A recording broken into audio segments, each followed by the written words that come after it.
All right, we should be recording now. Yeah, this is the final lecture. So you've survived, you made it through the semester. Um, this is the last lecture. I wanted to focus on something that a lot of other machine learning courses don't cover, which is reproducibility, which I think is really important. So this is what I consider maybe the third most important lecture. And I also feel like it's a little bit closer to my own area of expertise, so maybe I'll have some unique insights on this topic.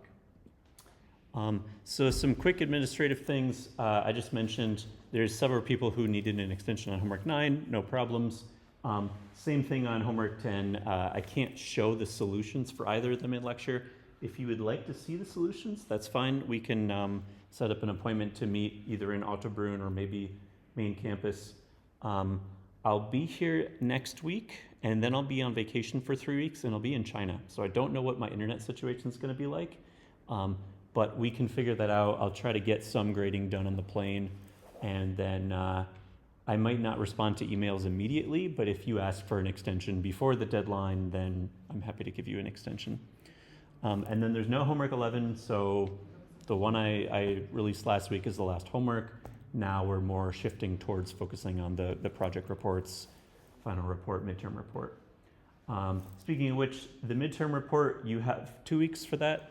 Again, same situation. I know there's a lot of people with final exams right now. So if you need a 1 or 2 week extension, that's not a problem. Just let me know, send me an email.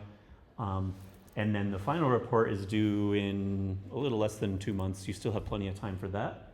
I'll explain what's expected for that today in terms of format and grading and whatnot. But yeah, are there any questions on either the homework or the projects?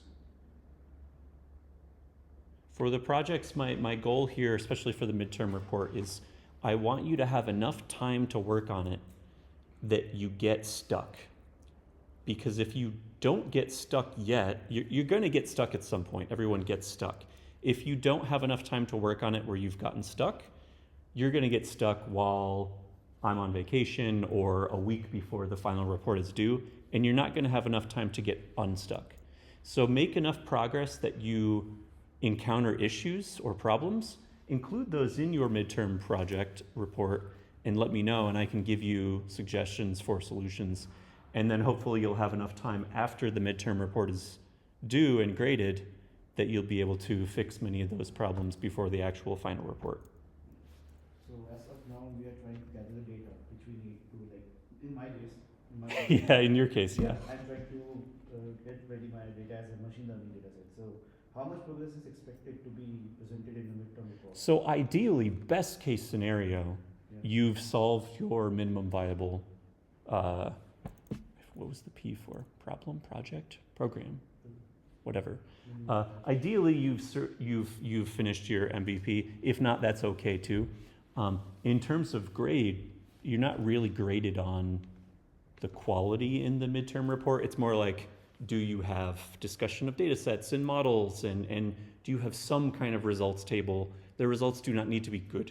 So in your case specifically, if you're still in the data phase, I would get some of the code ready, get the model ready, train it on your 10, 100 images, whatever, and the results will be awful, and that's completely fine. You'll still get good points on the midterm report. So it's not about quality, but try to do a little bit of all the different components to make sure, like, oh, I don't actually know what model I'm going to use, or I tried this model, but it doesn't run. That's a big problem. So I want to know that soon. Are the components like breadth or depth of the course already taken into consideration, or is it just really about trying out something and it's not really that important if it's, like, of course it has to stick to our problem and it has to contribute to our project, but does it already have to be kind of innovative? No, not for the midterm report. For the midterm report, it's like try all of the parts and see where the problems are. See if you have the right data, if you have the right models. See if it's working. If you try it out and you get like 10% accuracy, that's not good, but that's okay. But like, I want to know where we're at. I want to get a good gauge of how far you are. The worst thing, I've had several students in the past who basically submitted a midterm report and they were like, yeah, I didn't start yet. And I was like, okay, well, I don't know what you want me to do, but like, you're missing half of the midterm report. So as long as you get started, you not only find data or make data, but you also start playing around with the code, the model training, that whole part of the pipeline. Get some progress. It doesn't need to be good, but I want to see what you've done so far, and hopefully it's more than nothing. That's all. Also, nice mug. That's very interesting. I've never seen that before. Okay, any other questions? I'll show the final exam the final report expectations at the end, and maybe there'll be more questions then. Okay, so reproducibility.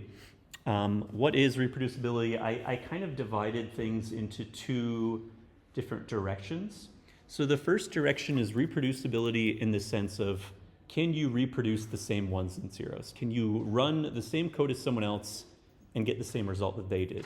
So that's the randomness versus determinism form of reproducibility. And then the second half I want to talk about is more how to actually share your code, your data, in a way that other people can use it, either by putting it on something like GitHub or publishing a software library on PyPy, and also how to choose and understand things like licenses. So all of these topics are things that I consider to be extremely important for doing good science or doing good research, but aren't typically covered in most machine learning courses because they're not as important as the math, according to some other people. So I wanted to devote an entire lecture today on these topics because I do think they're really important. Okay, stochastic to deterministic. So what I wanted to first talk about is reproducibility in general, not just for machine learning, but reproducibility across science. And there's this really interesting Nature article that was published several years back that basically just investigates reproducibility itself in scientific domains. And they surveyed 1,500 researchers and basically asked them, are you able to reproduce other people's research? Do you see a reproducibility crisis? And over 50% of the respondents said, yes, there's a significant crisis of reproducibility in scientific domains.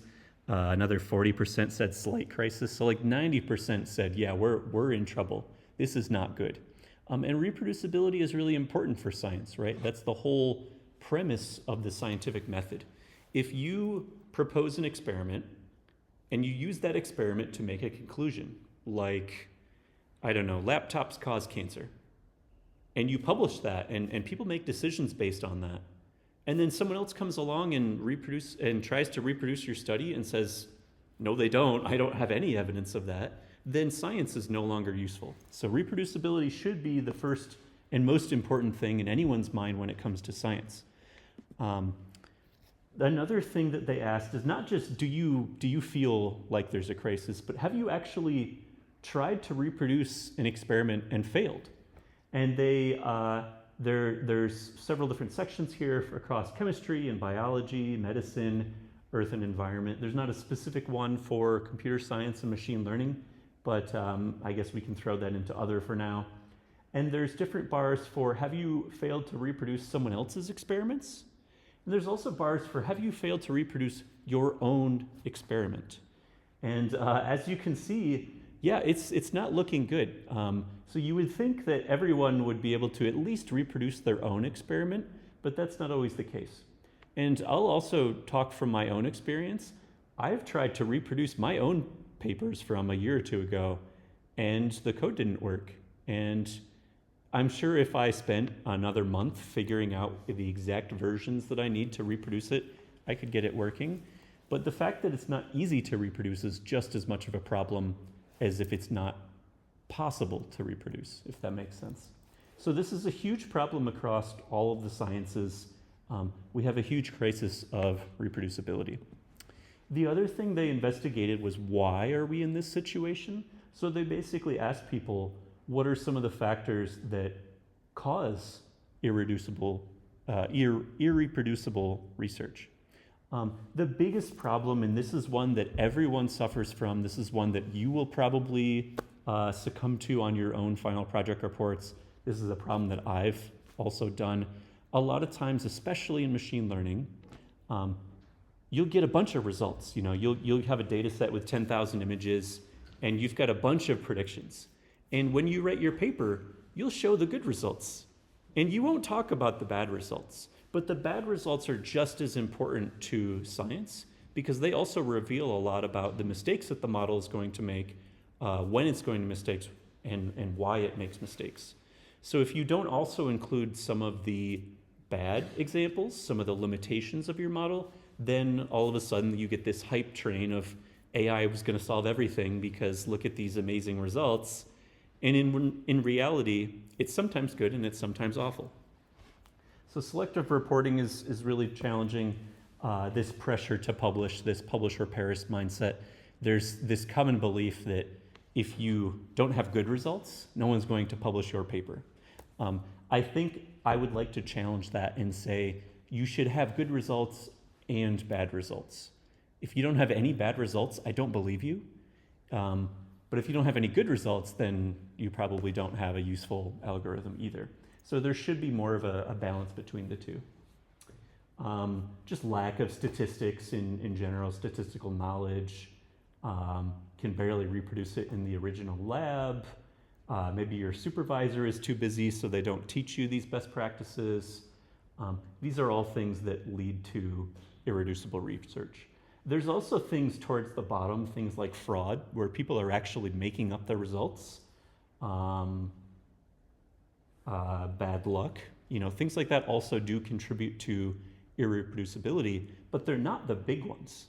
The big ones are all things that we could actually solve if they weren't such basically cultural problems of research where we feel like we have to report good results, and good results are better or more important than reproducible results. They also asked researchers, what things do you think we could adopt to improve reproducibility?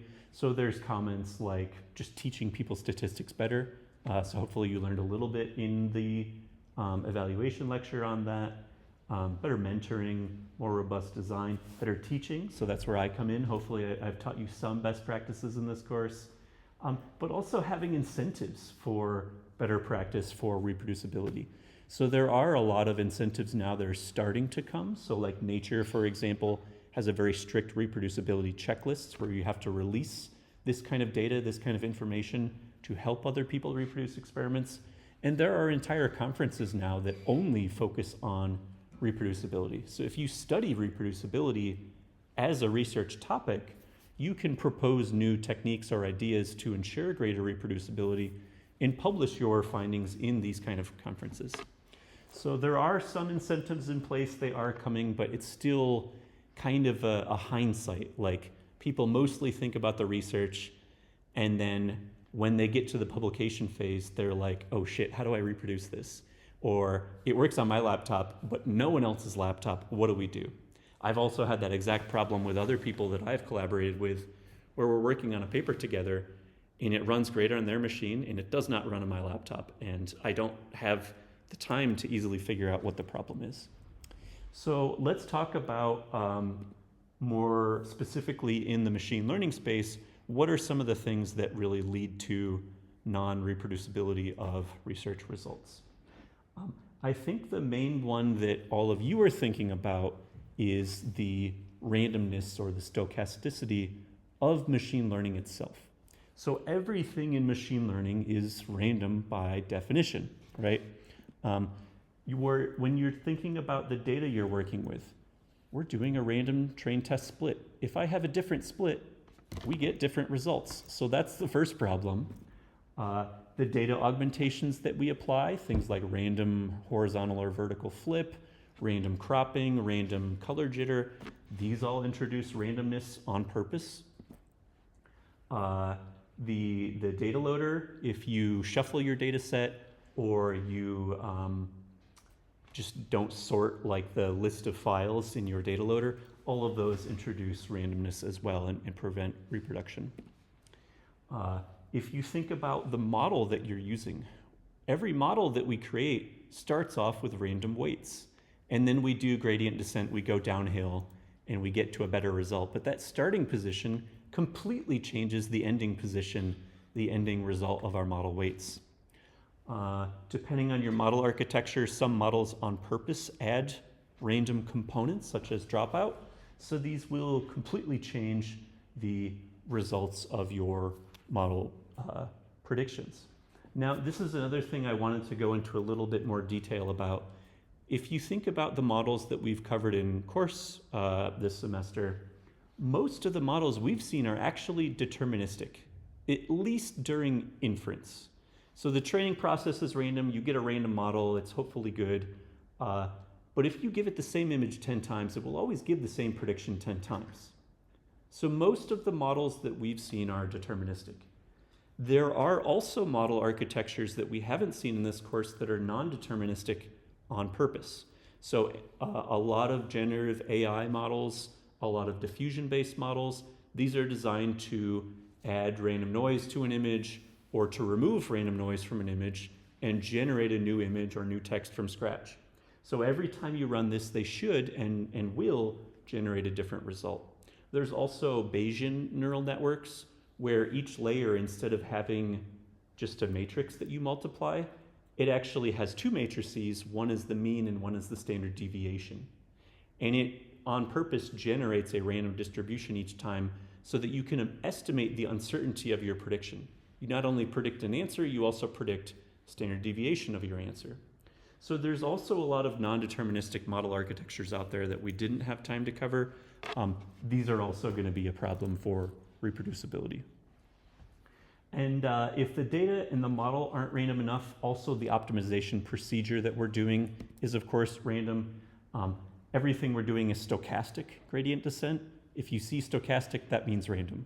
So we're choosing random mini batches of random size, and we're doing them in random orders. And that optimization procedure is going to result in a different solution every time. The momentum that you choose also impacts that reproducibility. And same thing with the learning rate scheduler that we saw 2 weeks ago. That's going to change your learning rate every 10 epochs, or maybe depending on how well the model has learned. So all of these make it really, really challenging to perfectly reproduce the results of any machine learning model training, especially if you start from scratch. If you give me the trained model, then a lot of these problems go away, but not all of them. So how do we fix this? You've probably, hopefully, seen this in other courses before. There's a lot of things in science where we use pseudo-random number generators. These can be things like numpy.random or torch.random. So we need randomness. This is useful for science. But we can fix the starting seed of our random number generator so that, yes, we get random numbers, but we always get the same random numbers each time. So if you're working in PyTorch, Torch has a torch.manual seed that you can set to whatever number you feel like. And then every time you run the training process, you should get the same results. Should is a keyword here. I'll talk about problems next. So that's for PyTorch, but that only covers PyTorch. Depending on how you design your data loader, you might also be using Python's built-in random module or numpy.random, so you may want to set seeds for those as well, and any other libraries that you're using that have random number generators. That's for the random number generator. That is unfortunately not the only source of randomness in some of these models. So specifically in some of the CUDA libraries that PyTorch uses to run the code on a GPU, some of the algorithms in these libraries are non-deterministic, because it turns out you can run the code faster if you don't care about the order in which it was run. So you can force these to be deterministic using benchmark equals false and use deterministic algorithms true.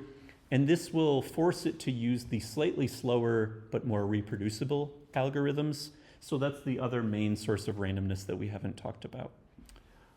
So if you're just using PyTorch, you have to set all of these things. If you're using PyTorch Lightning, there are helper functions to do this for you. So there is a lightning.pytorch.seed everything, and that will do PyTorch, random, and NumPy. And you can also specify workers equals true, so that if you have multiple data loader workers working in parallel, they also get affected. They also get the same seeds. And then within the actual PyTorch Lightning trainer, you can say deterministic equals true to force it to use those deterministic algorithms. The 0 is just an ID that you use. Yeah, any number is fine. What was the common one that they used in all the documentation? 42?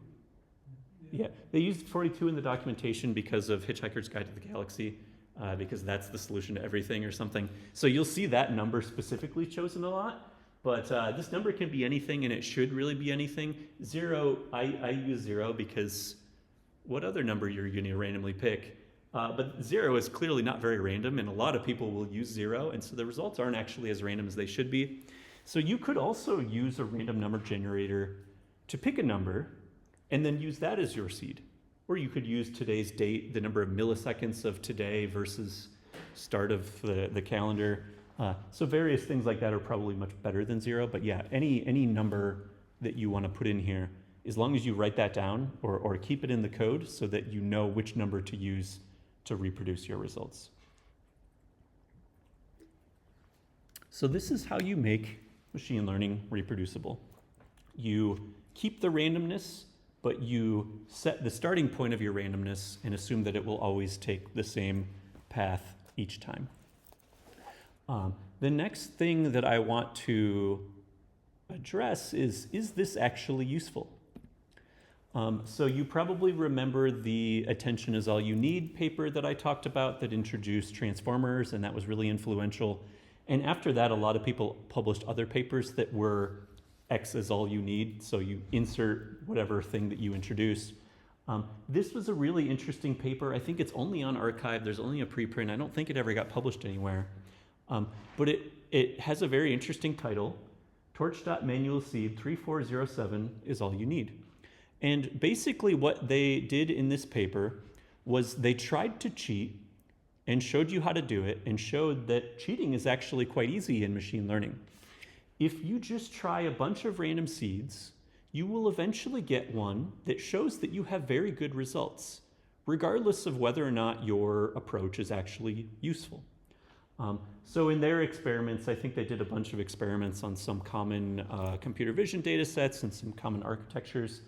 And they found, there's a plus or minus 2% performance just from choosing a different random seed and using the exact same training procedures, hyperparameter tuning, everything else. And for a lot of really competitive conferences, 2% is a big difference. So if you look at a paper for object detection or image classification, the world's best algorithm is 0.5% better than the second best and the third best and the fourth best. So we're already competing at that level of detail. If there's people out there who are basically hacking the system and trying out a bunch of random seeds until their results look better, all of a sudden the best in the world is not the best anymore. It's the one that got lucky. So that's a big problem. So reproducibility alone is not really sufficient. We've shown that we can get reproducibility and still cheat. So that's not good. The other thing that's a problem is reproducibility. Even with all of these random seeds setting these deterministic algorithms, it might not even be possible to begin with. So this is a quote from the PyTorch documentation. Basically, they're saying, if you really want to get reproducible results, you kind of have to use the exact same PyTorch version or the exact same PyTorch commit. Even different commits might change something. And it's also not guaranteed across platforms. So if you really want to reproduce someone's work, you have to use the exact same version of PyTorch, the exact same operating system, the exact same hardware, the exact same GPU type, with all of the exact same settings, and then and only then is reproducibility guaranteed. Other than that, every new commit could change something that changes the order of operations that occur. So identical seeds are not sufficient, and unless you have a bunch of computers lying around to actually test on the exact same hardware, you're probably not going to get the exact same results. So it's not possible to reproduce things, and reproducing things is not actually as useful as we think it is. So what do? How do we basically prevent p-hacking, where you, as a scientist, do the experiment a bunch of times until the results look good, and then you say, look at these great results I have, look at this great technique I have. What a lot of conferences do nowadays to deal with this problem is basically requiring you to not use one multiple seed, use a bunch, and show the results in terms of the mean accuracy and the plus or minus standard deviation. So have some assessment of the range of results that are realistically expected, regardless of which seed you choose. And the idea here is that if you have to do this for every experiment, you barely have time to do 10 of these. You're probably not going to do 1,000 and then choose the best 10. So it's more of a, there are physical limitations to how much compute you have, so you can't cheat as easily as you used to. This is an example from a paper that I published a few years back, and you can see, yeah, a lot of the best results, they're plus or minus 2%. But a lot of the worst results, especially for some of these models that weren't fully trained, they're like plus or minus 10% accuracy. So there's a huge difference in values for some of these. And you'll also notice that some of these best numbers, that plus or minus 2%, well, if you subtract 2%, it's not the best number anymore. So a lot of times when you look at someone else's research results, you have to look very carefully and see, is this statistically significant? Is this reliably better than another model? Or is this just a statistically insignificant difference? Are they approximately the same? So this is much more common now. This is from another paper that I wrote. When you publish things with Nature, they basically say, like, I want to know the exact version of everything so that I can actually theoretically reproduce this. So you can do version pinning. Basically, if you're using something like pip or conda or uv, you can say pip list and get a list of all of the things you have installed and what version is installed, or pip freeze or pip lock or other things to basically generate a lock file of what you have installed so that you can reinstall it later on a different computer. Another useful idea that can make reproducibility a little better is containers. So I mentioned this already. I've had research papers where the person I was working with, it works great on their computer. But as soon as I try to run it, I don't get the same results. I can't even run the model at all. And if you've ever done any software engineering, you'll probably know that working on your computer is not very useful. It needs to work on everyone's computer. Same exact problem for reproducibility. So what the genius computer scientists came up with is, okay, what if we actually just copy the entire computer and ship that? And then if you want to reproduce it, just install the same computer, and now it works. And this is the exact idea behind containers. You might be more familiar with concepts like virtual machines. They've been about a bit longer. The idea with a virtual machine is you basically take the entire operating system and you put it inside of a subprogram. So on your computer, I can be running Mac OS, and then I install a virtual machine that runs Windows, and now I can run all the applications on Windows inside of my Mac computer. Virtual machines are very heavy, so a single virtual machine might take up tens or hundreds of gigabytes of memory. It's difficult to share them. You have to reinstall all of these different programs and operating system layers for each one. The idea of containers is we can actually containerize just the part we need and basically map back and forth between the host operating system and the application with a lot less overhead. So containers are basically lightweight virtual machines that only contain the things you need. Everything else comes closer to the operating system. What does a container look like? This is an example from Docker, which is one of the more popular container infrastructures. So you would create a Docker file that contains text like this. So you would say, what is your base operating system? Maybe Ubuntu 24. You would have specific operating system installations, like you might run apt-get install gdal to get gdal on your system. Maybe you want to create a virtual environment, so you set that up. And then you copy a specific requirements.txt file into the Docker container when you build it, and you install those requirements. And basically, all you have to share is this tiny little text file, and anyone on any computer can generate the same container and run the same programs that you did. So that's one example. Another popular container technology is Singularity. So the definition file looks completely different, but it's got the same ideas. We can say it's based on Ubuntu 24. We can list specific files that need to be copied into the container, set environment variables, and then run any commands that we want to. So you can do the exact same things in both. Singularity is a little bit more verbose, so I didn't show as many commands, but you can still run things like apt-get install. So the other thing that I wanted to share, there's a really interesting paper that I love that I think everyone should read. And it's about reproducibility standards for machine learning, specifically in the life sciences, but I think it applies to the exact same things that we've covered as well. Basically, the author said there's different levels of reproducibility, and some reproducibility is better than others.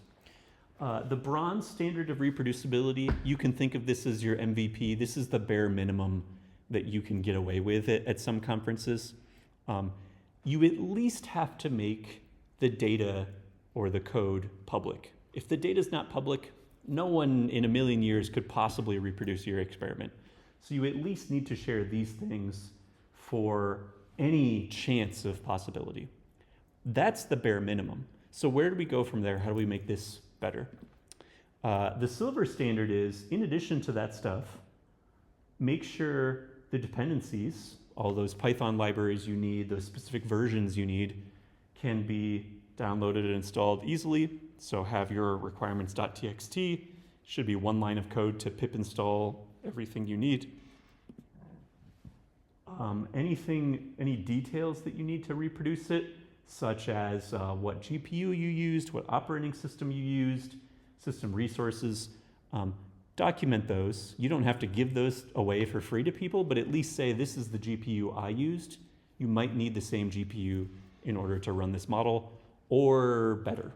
Like you need at least 10 gigabytes of memory, you need at least Windows 7, those kind of standards. And then any randomness in the analysis should be deterministic. So that's where the random seed comes in. That's where the deterministic CUDA algorithms come in. That's the silver standard. What else could we possibly do to make things more reproducible? The gold standard is basically all of the above, but make it easy. Can we reproduce the entire process, the entire experiment, the entire paper with just a single line of code, a single command? So this is basically full automation.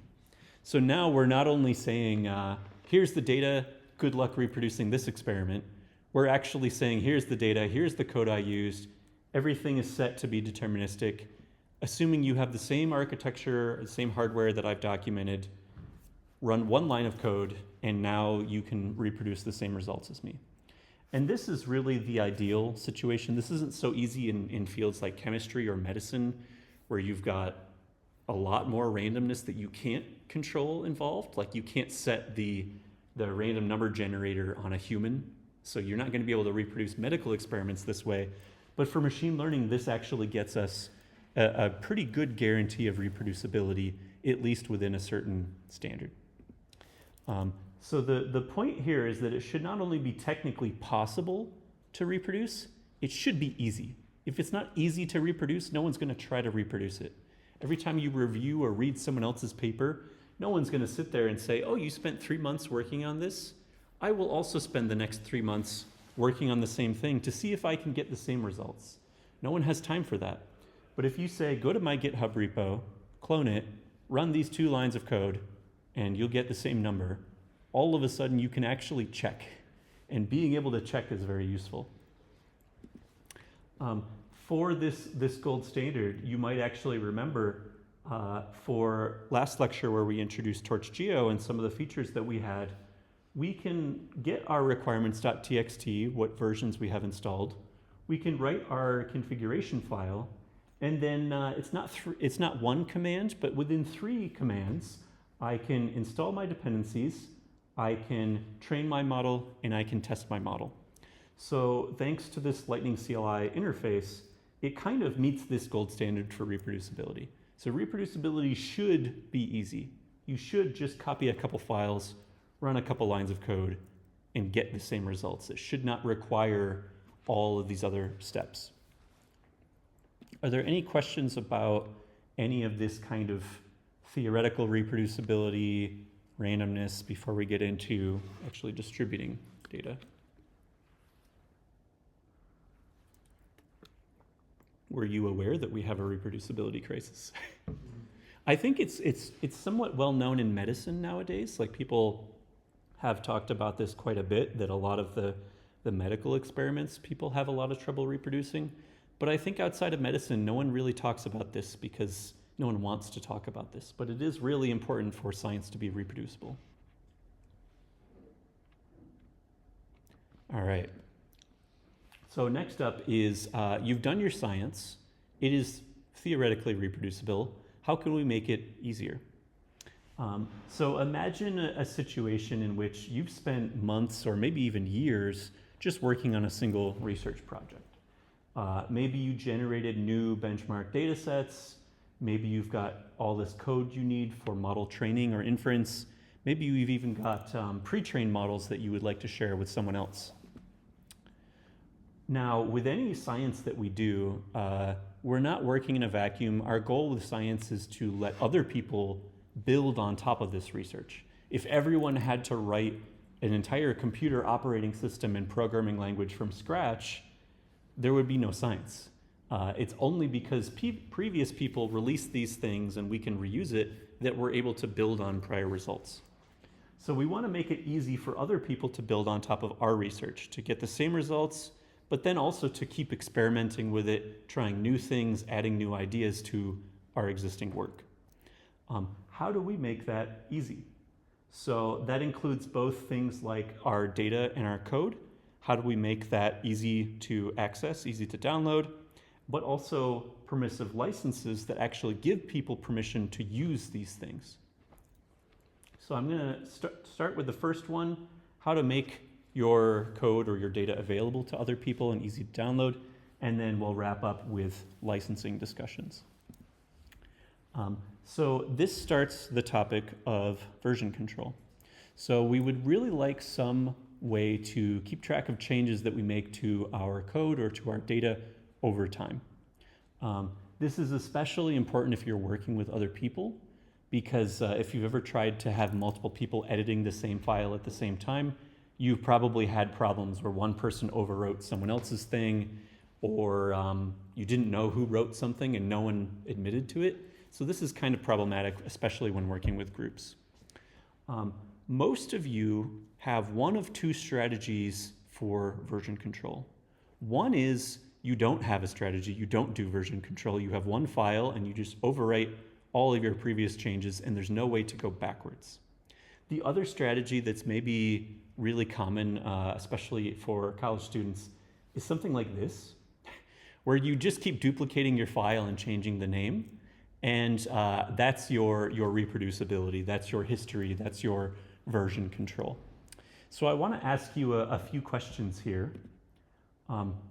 Based on the names alone, in what order were these files created? What changes were made between different versions of these files?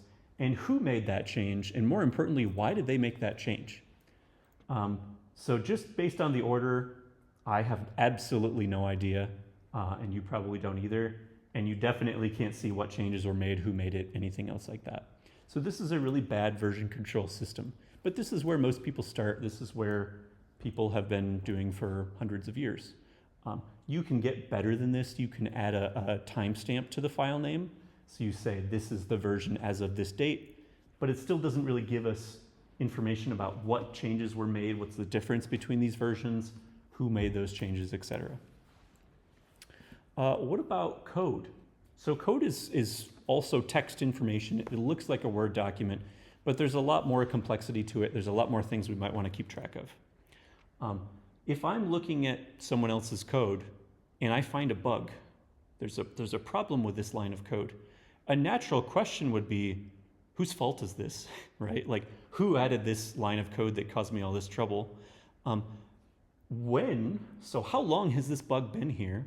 How many people do I need to warn that there's a serious bug that's been affecting this program for 6+ months now? More importantly than who is why. So was this malicious? Did they purposefully add this bug? Or was this an accident? Did it previously do the right thing, but because of someone else's change, these two changes in combination created a bug? And then also really importantly, how do I undo this? How do I undo this one specific change in time without changing everything else? So without reverting the entire file, all the files back to that previous version. So computer scientists came along and said, we can do better than this crazy nonsense. We can actually design a system to keep track of all of these changes. We can design a version control system. There's actually a long history of version control systems. I'll just talk about 3 basic kinds of version control systems. So the earliest version control systems were back in the 70s and 80s. These were basically back when everyone shared a single computer. So the first computers, these were giant supercomputers. You didn't have a computer in your own house, in your own office. You had one giant server somewhere in the basement, and everyone connected to that same computer and did their work there. And all they had was just a single monitor, a small terminal that they would use to access the main server. So back in those days, things were actually quite simple. Everyone was on the same computer anyway, at least within one company or one university. So we could keep track of all of the source code changes on one specific system. This obviously didn't last very long. We made a lot of breakthroughs with personal computers. Computers became much smaller and more affordable. And now all of a sudden, everyone had a computer and they weren't working together on the same computer anymore. So how do you work together? Well, there's still servers out there. So you can have a centralized server that hosts all of the version control, all of the history, and then everyone else's computers, you can push or pull changes back and forth to that central server, and only the central server keeps track of the entire history. Your computer only contains the current state of your code. Does that make sense? So this is great for saving space on your computer. You only need one version of your file. You don't need 1,000 versions. And also it's good for security. So maybe you don't want everyone's computer to have the entire history of every file in the project. You only want one central location where this exists. So CVS was the first common centralized version control system. Subversion is basically a newer version of CVS that fixes a lot of bugs and adds a lot of new features that most people use nowadays. These were also my first 2 version control systems. So no, I was not around working in 1986, but the company that I worked at, the project we were working on was 30 years old. So the code was started 30 years ago. They used the current technology at the time and said, why would we ever update? We can still use CVS, it works for us. So I have unfortunately had to use CVS. It is not very fun, it is very buggy and not very user-friendly, but it does technically work. So there's also a couple limitations of this centralized approach. What happens if the main server blows up? What happens if the power goes out? What happens if you don't have internet access and you're on a plane, but you still want to make changes to your code and keep track of it? So what people realized is we can also just copy the entire history of the entire repository to every computer so that every computer is the central repo. So this is a distributed version of version control. You've probably heard of Git. Git is not the only one. There's also another one called Bazaar and another one called Mercurial. And when I was tracking down the history of these, it was actually interesting because all three of these were started the same month of the same year. So they all started at the same time. You've probably only ever heard of Git. Why? Is Git better than all the other ones? Not really. I actually like Mercurial best. I think it's the most user-friendly, the most well-designed, but it's a little bit slower because it's written in Python. Bazaar, I believe, is also written in Python. So Git is really the only one that's survived to this day. Part of the reason for that is the speed of writing it from scratch in C, but also part of the reason is because of the creator, Linus Torvald. You may know him as the creator of Linux. So he wrote Linux and said, wow, this is such a large program that I'm working on with thousands of people from around the world. I wish I had a better way to keep track of all these changes. So then he, as a side project, invented Git to keep track of Linux.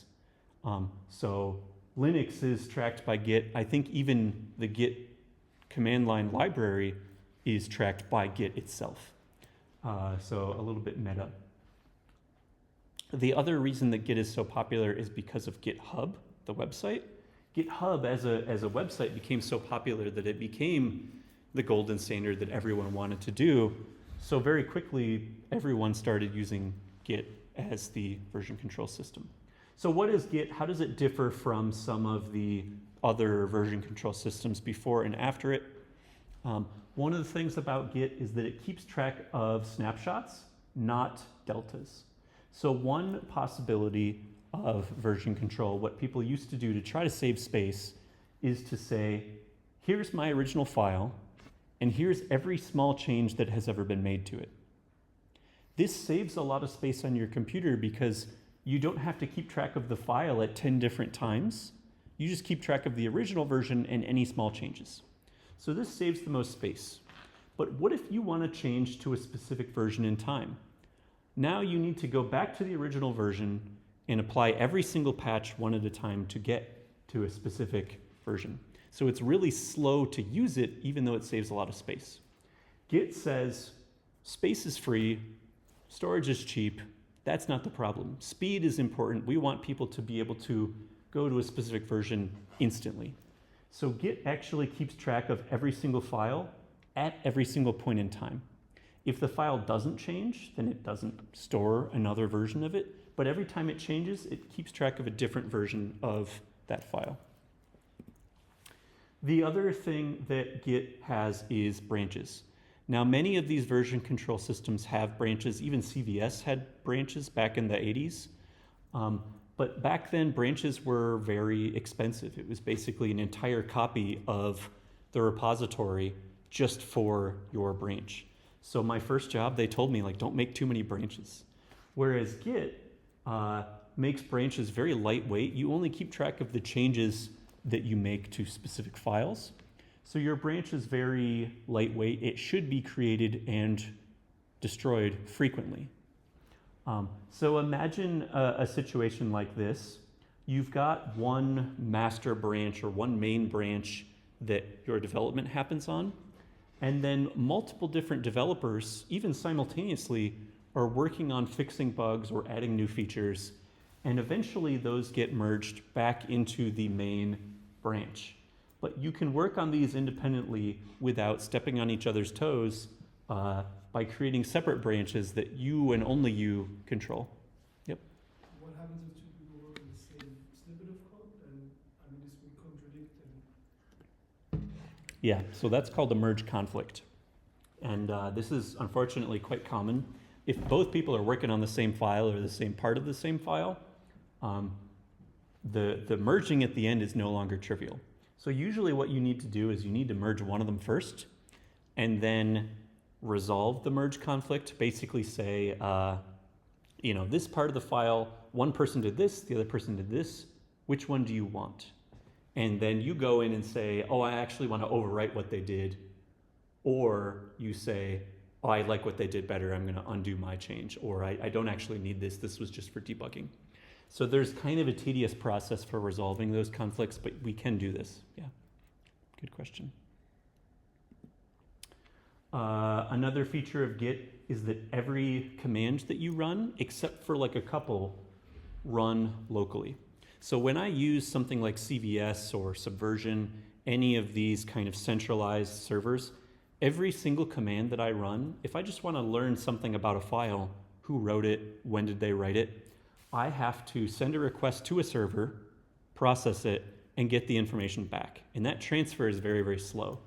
With Git, because I've copied the entire history of every single file, I can do that locally without any internet access, without any slow transfer. So Git is very, very fast, although it requires a lot of duplicated space. We also have integrity. So every single commit, every single node on the main branch and all of these side branches, every commit has a checksum. And I can share that checksum with anyone on the planet, and they can check out a specific version and get the exact same local file storage that I have when I run my command. That also brings me back to CVS, where if you check things out, but you're in a subdirectory, it only changes the subdirectory and not the full thing, and so nothing works. So Git also solved that problem. That was a nightmare. So this makes it very easy now to reproduce things. You can go to the exact same commit, the exact same node in this graph as someone else and get the same results. It is additive.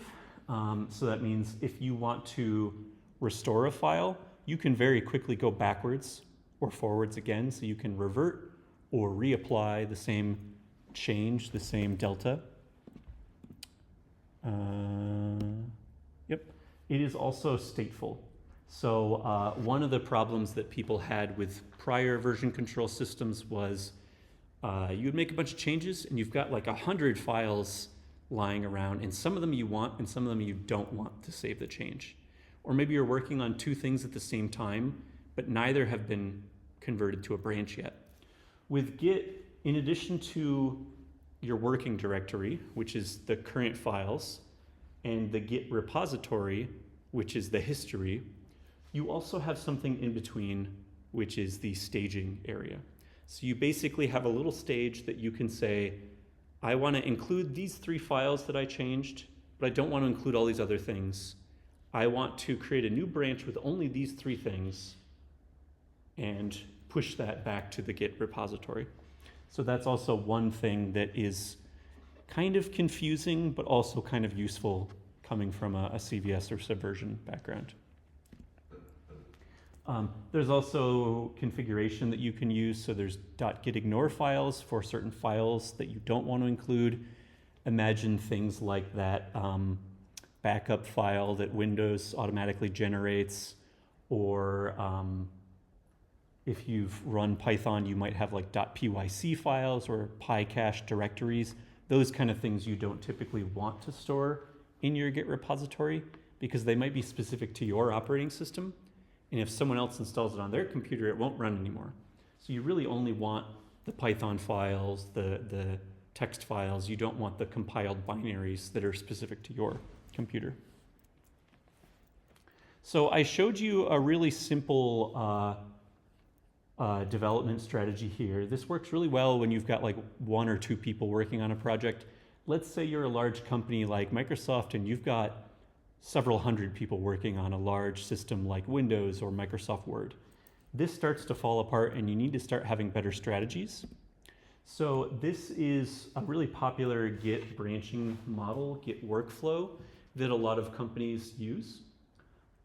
Basically, you have 2 main branches. You have a master branch that is relatively stable and reliable, and then you have a development branch that is relatively buggy, but you're constantly adding new features. So for example, when I worked at Meta, we had the version of Facebook that you might know or love or use, and same for Instagram, whatever. But then all of the company employees had the development version, and it was really buggy. There were so many issues with it, but you could also find the bugs and fix them before it made it out to the customer. So there's now 2 main versions. The master branch is reliable. It has stable releases like Windows 7, Windows 8, Windows 10, Windows 11. But then there's also a development branch that is constantly growing, changing, breaking, and fixing. On your development branch, you are doing one of two things: adding a new feature. So we've got multiple different feature branches at any given time in Magenta, or you're fixing bugs. If you are fixing bugs, sometimes they're big bugs. Sometimes your Windows release causes everyone's computer to be hacked, and you want to immediately find a fix for that. So you can have a branch for hot fixes, basically small changes that you want to push immediately to as many people as you can, and those can go immediately into a new release, into a new master branch. Also, if you have this really buggy development branch, you might not want to stabilize that and release it directly. Usually what you do is you create a new release branch where you say, okay, no more features, no more cool ideas. Let's just keep this stable for a month or two, only fix bugs until this is really, really well polished, and then we can release it. But while you're working on that release branch, the developers still keep working on the develop branch, adding new features. It's just intended for the next release, not the current release. So this is what a lot of companies use. This is a pretty good workflow for having stable and reliable software. The alternative to this is everyone's just working on one version and it's live constantly, and anytime it breaks, you just push another commit to fix it. Unfortunately, that's what a lot of websites do. So websites don't always use this very stable release process, but traditional software usually uses this instead. So this is the idea of Git, the strategy of using Git, creating these branches, working together with other people, and tracking the changes that everyone makes so that you can undo any specific change that causes an issue or fix things in a stable manner. Git is really powerful, it's really cool, but it's not without problems. So there's a lot of people that make fun of Git because if you understand all of this crazy graph theory and distributed graph theory, then it works really well. But if you don't understand that and you're a normal human, a lot of times you very quickly shoot yourself in the foot and make a mistake. And this first one is basically just saying, how do I use it? No idea, memorize stuff, and if anything breaks, start over from scratch. And honestly, this is really good advice for most of the time. I've gotten pretty good at figuring out most errors, but even now, sometimes I'll just wipe everything and start over sometimes because it's easier. This is another one that's basically saying Unix and Linux, they have this really great strategy of every command doing one specific thing. And if you want to do something else, make a new command.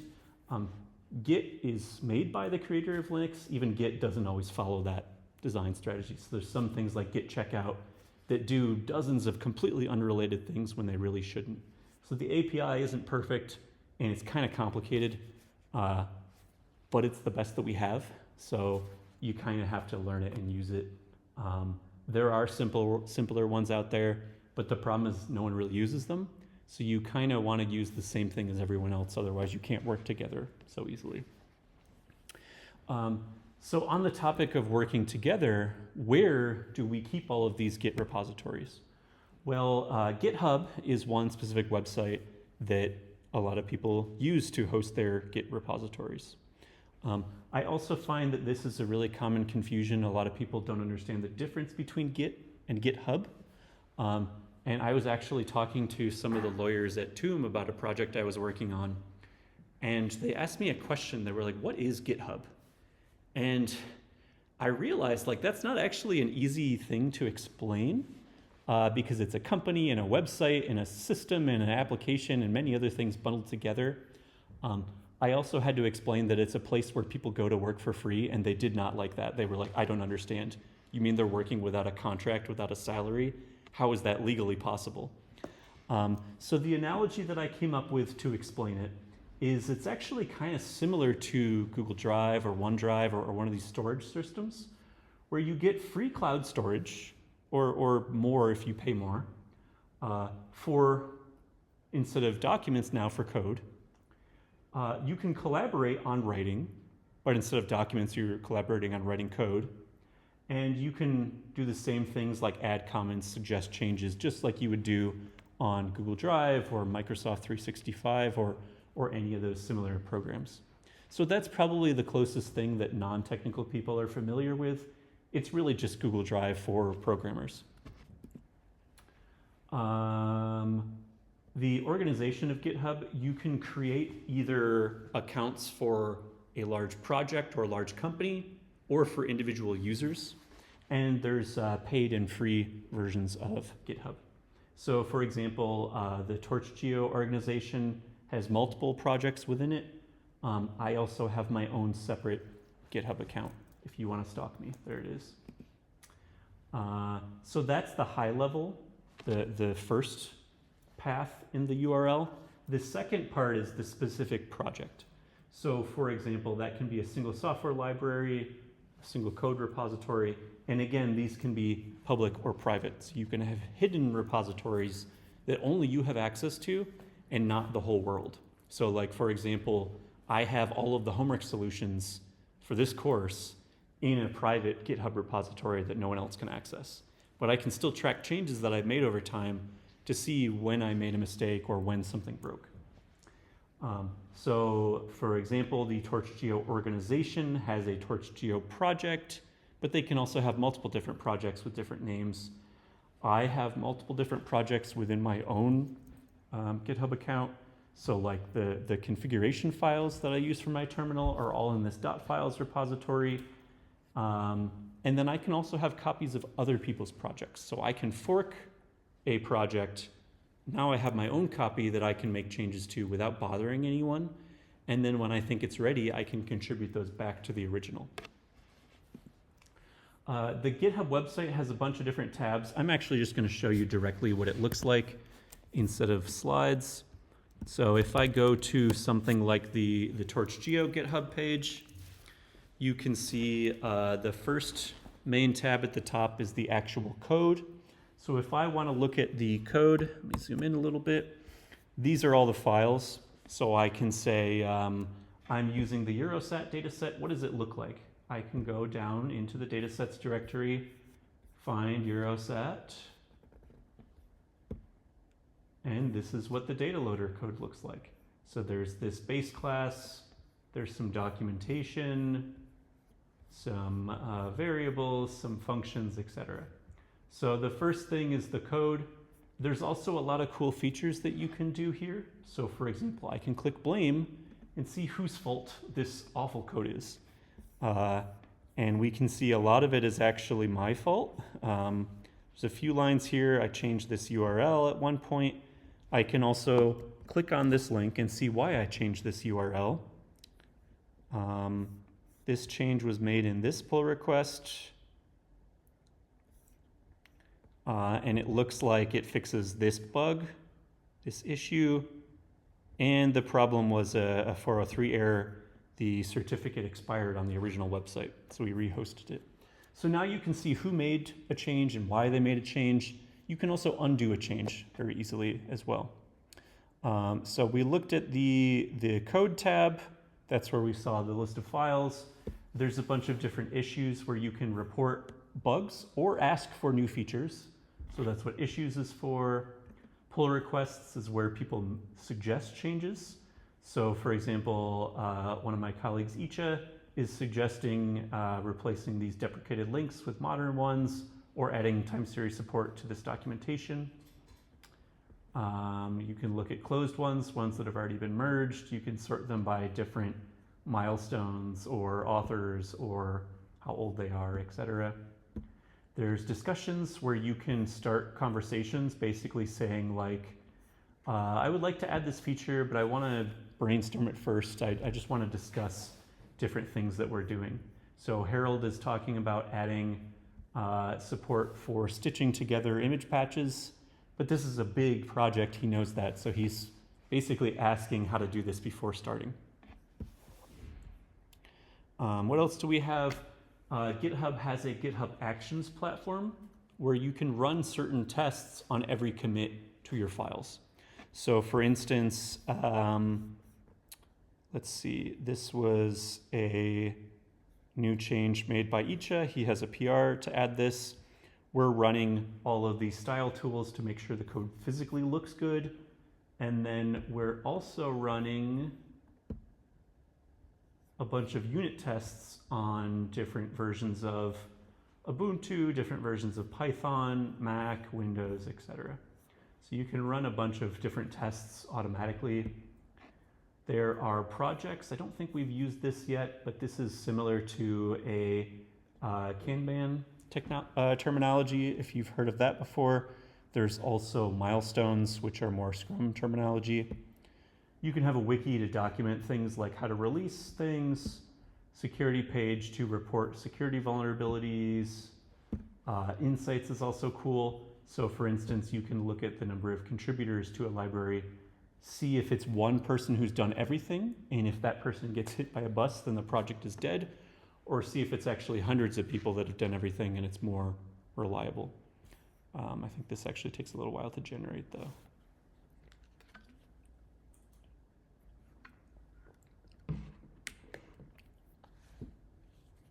There we go. So you see I actually did way too much here.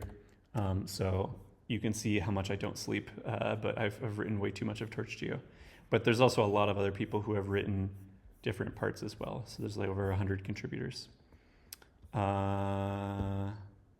Community, that's useless. Community standards, traffic. Dependency graph is cool. You can see what dependencies TorchGeo has. So we use inops, we use geopandas, but you can also see the people who depend on TorchGeo. So there's a bunch of other libraries that require TorchGeo. Blah, blah, blah. Less important. Okay.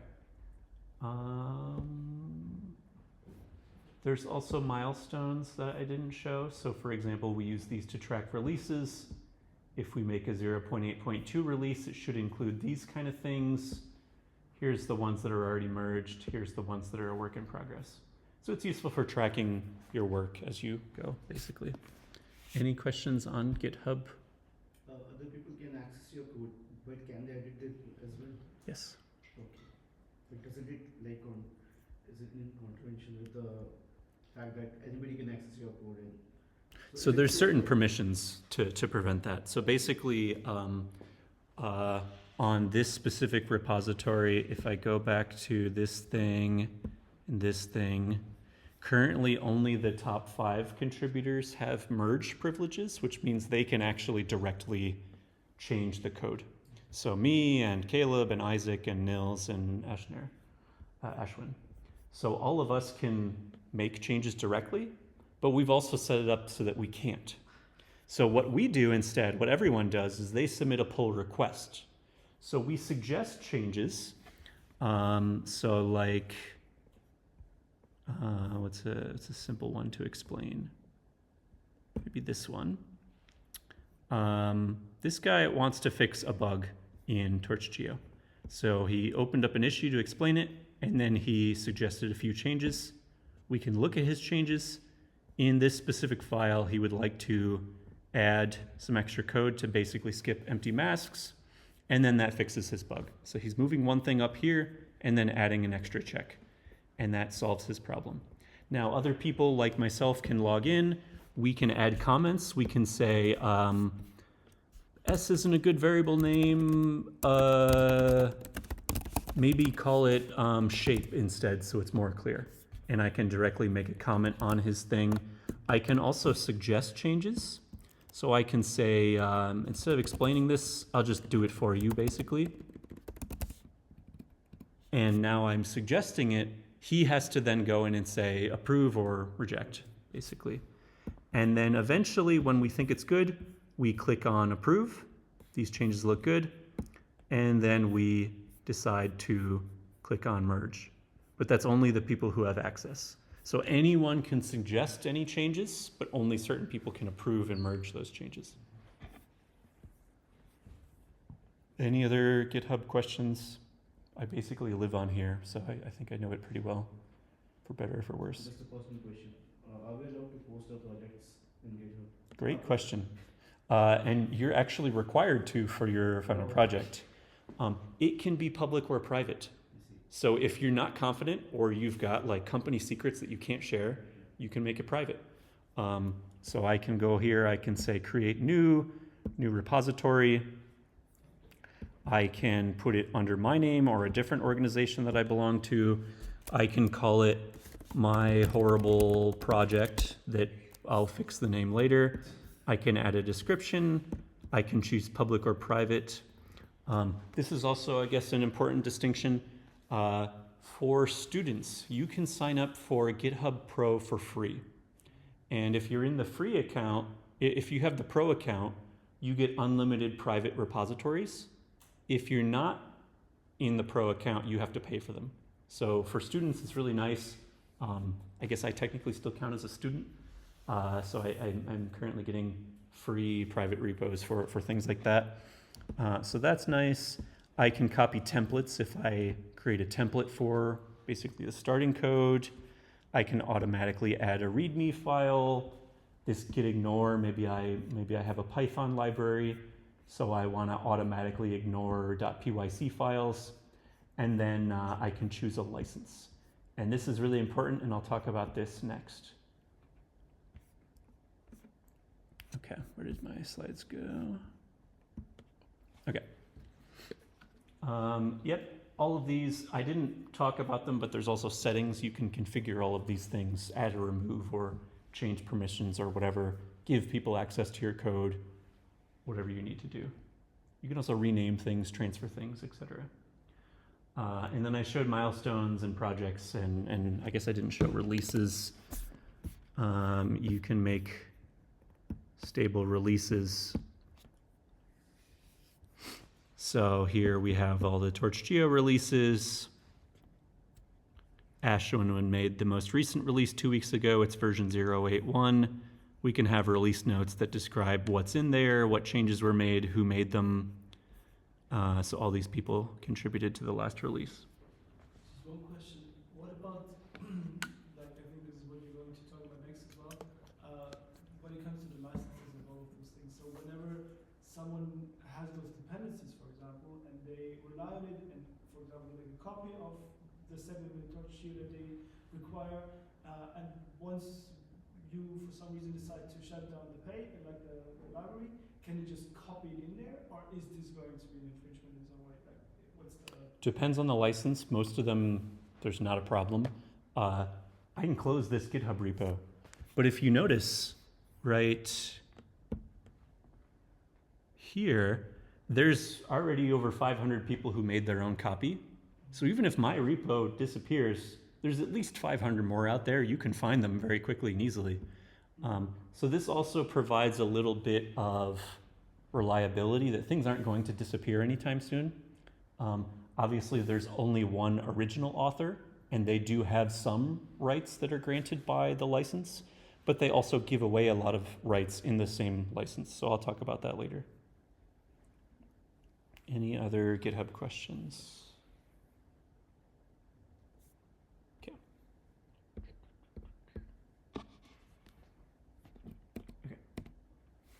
GitHub is not the only option. There's also GitLab.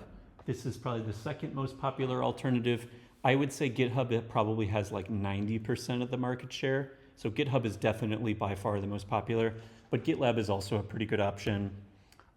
Some of the pros of GitLab instead of GitHub, GitHub is only cloud-based, so it's always on a GitHub server. GitHub is now owned by Microsoft, so if you're uncomfortable with Microsoft having access to your free and open source software, you might not want that. But also a lot of people use Git for private company software that they don't want to share with anyone else. So one of the features of GitLab is you can actually host a repository, set up a website similar to GitHub at your own company using this technology. I would also say GitLab probably has a little bit more flexibility and power in terms of customization, especially when it comes to continuous integration, continuous deployment, some of those testing things. It's really complex because basically you can do anything you want, but that also means that it's a little bit trickier to set up the first time. Cons are less popular. And this is actually a really, really big con for open source software. So if you want your open source software to be good, you need bug reports. And if someone already has a GitHub account, they can quickly make a bug report. If they don't have a GitLab account, they're not going to give you a bug report. You're not going to know that there's problems with your software. So that's not good. GitLab is also a little bit more expensive, and it doesn't have the GitHub marketplace. So people aren't building bots and tools and plugins that you can mix and match like they are on GitHub. So my basic conclusion is, like, if you're working at a company and you need to make a decision, GitLab is probably better, especially if you care about privacy of your information and more customizability, more control. But if you're doing any open source, GitHub really has to be what you use. Otherwise, it's just not going to be very popular. You can also have read-only mirrors that go back and forth. So a lot of companies will say, our company develops this open source software. We accept bug reports. Maybe we accept pull requests, but we do everything internally in GitLab. The GitHub is only for reporting bugs, basically. So that's where you should store your code. What about software? So let's say you have code, but it's not only working code, it's good code. It's like really good code, and you think it's really useful for other people. Maybe you want to share it in a way that it becomes really easy to install and use. Maybe you have documentation that shows how to use your code. All of these other important considerations.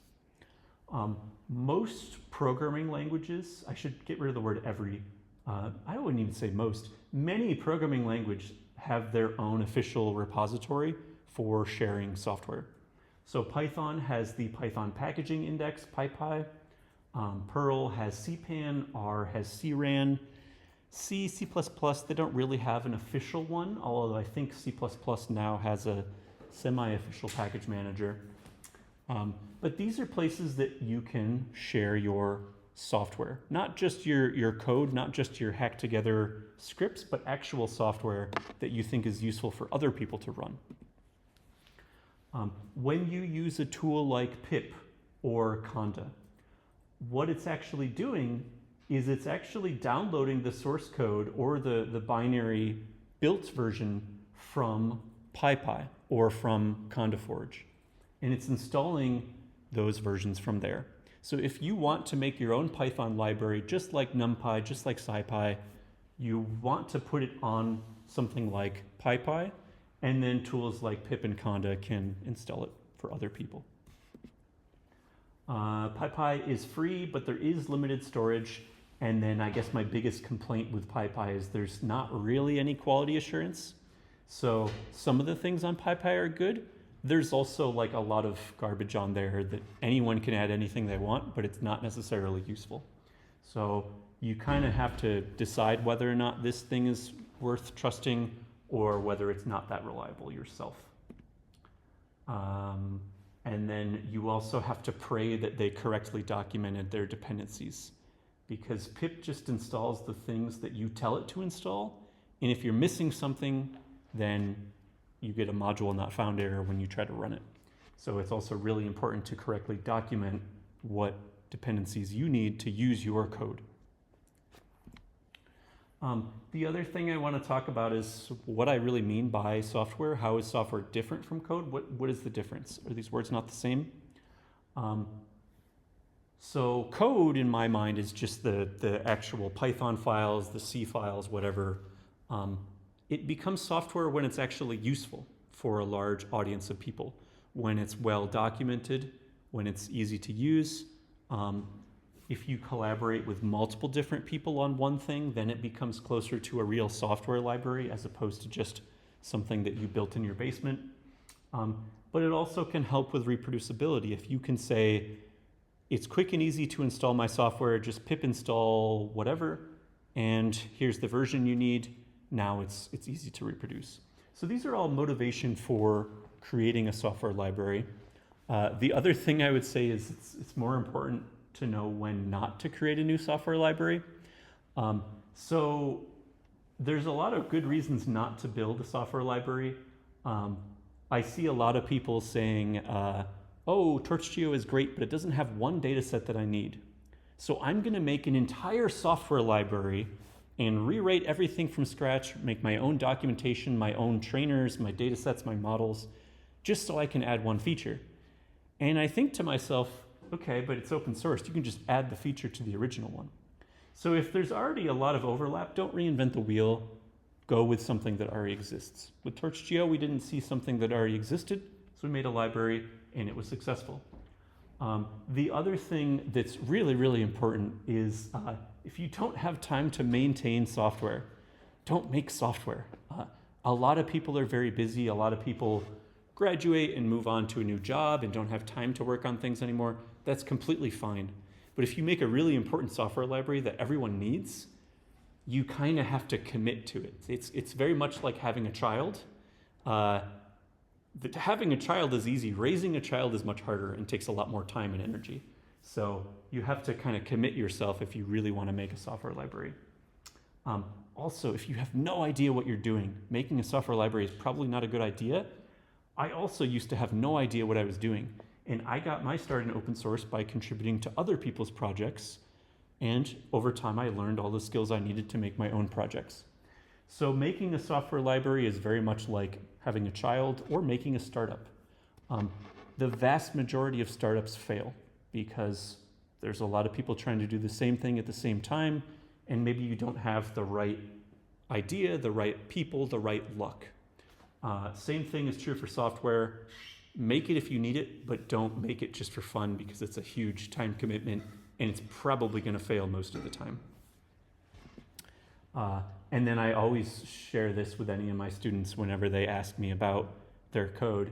A lot of students say like, look, I finished my software project, it works, it's great. And what they realize is that writing the code is like 10% of the work.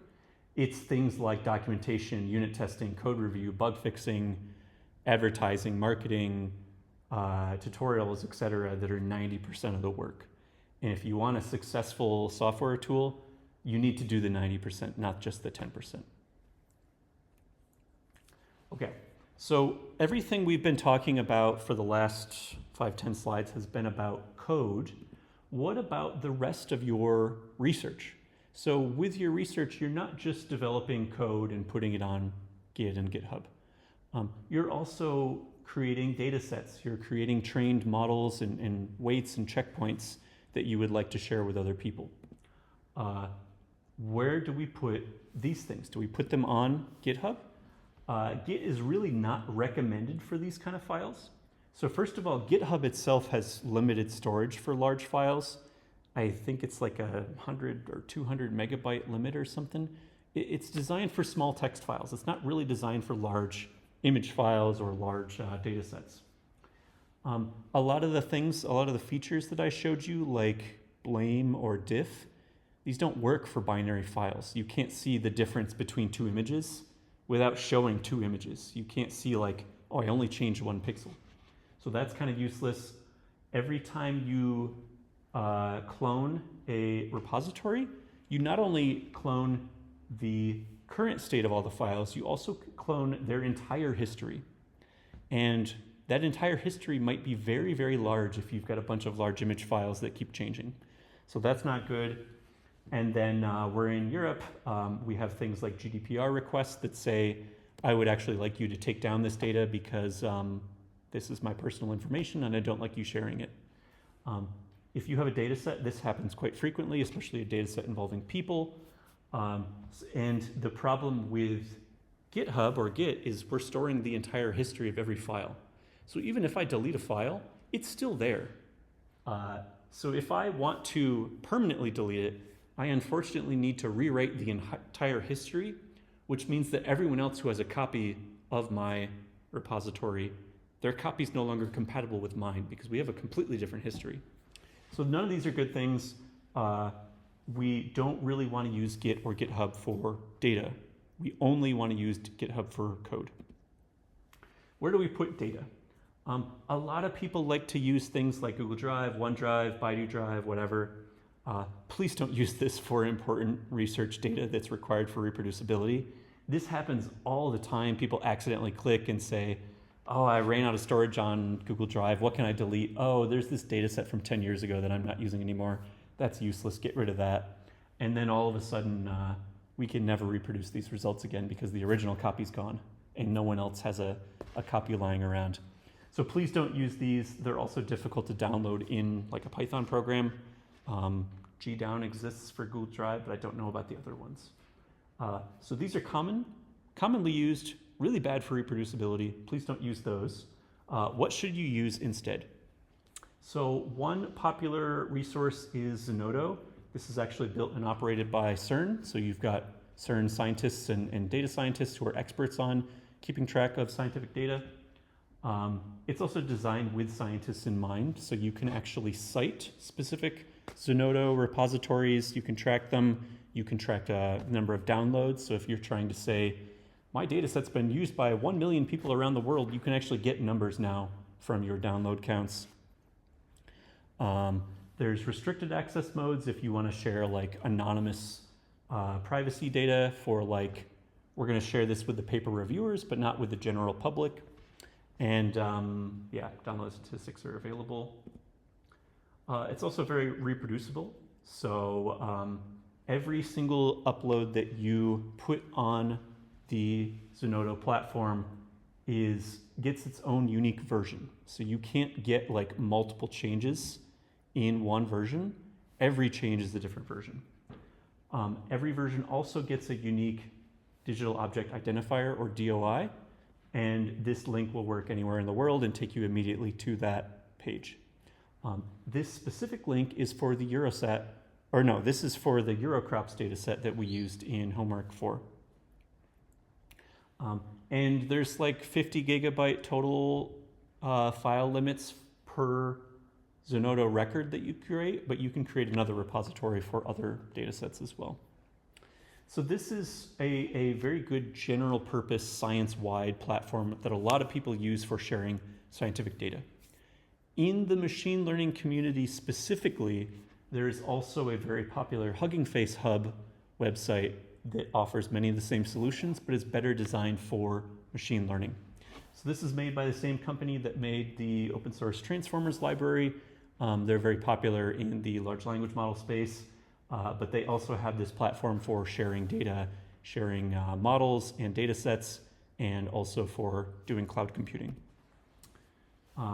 So there's a bunch of data sets on there that are popular with built-in data loaders, with common file formats that are easy to use for web streaming and things like that. There's a bunch of models built in that are compatible with PyTorch or TensorFlow or JAX. And there's also code spaces where you can share demos and scale up applications. This one I actually had to update the slide because they just changed this. So everything you put on Hugging Face, it's actually stored in a Git repo. You can use it just the same way that you would use GitHub. You can clone it. You can make changes and push and pull. So it's actually a Git repo behind the scenes. But I just told you that we shouldn't use Git for images, data, large files. So how do we do it? Previously, they were using something called Git Large File Storage, LFS. They actually converted it to Zet within the last few months, which is a newer format that's a little faster and also lets you do diffs between binary files. But basically, the way that these systems work is any large files are just replaced with pointers, and then the actual data is stored on a server. And you don't actually need to download the entire history of every file. You just download a text pointer and then download the current version of that file. Again, there's a 50 gigabyte limit for individual files, but you can have up to 5 terabytes of storage on here for free. You can get more storage if they think your repository is really useful or if you pay them money. And then the Eurosat dataset that we're downloading is distributed here as well. Okay, any questions on Zenodo or Hugging Face before we get to the license question?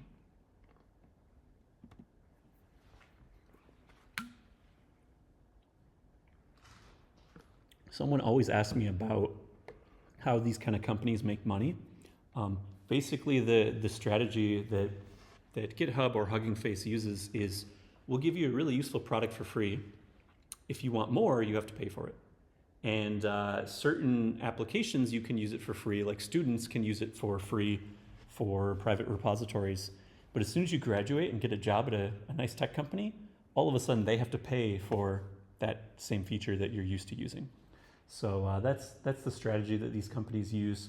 Also, people like GitHub or Hugging Face, they not only have the website, they also have the storage and the compute, and people, if they really like it, will also pay for the more storage or more compute.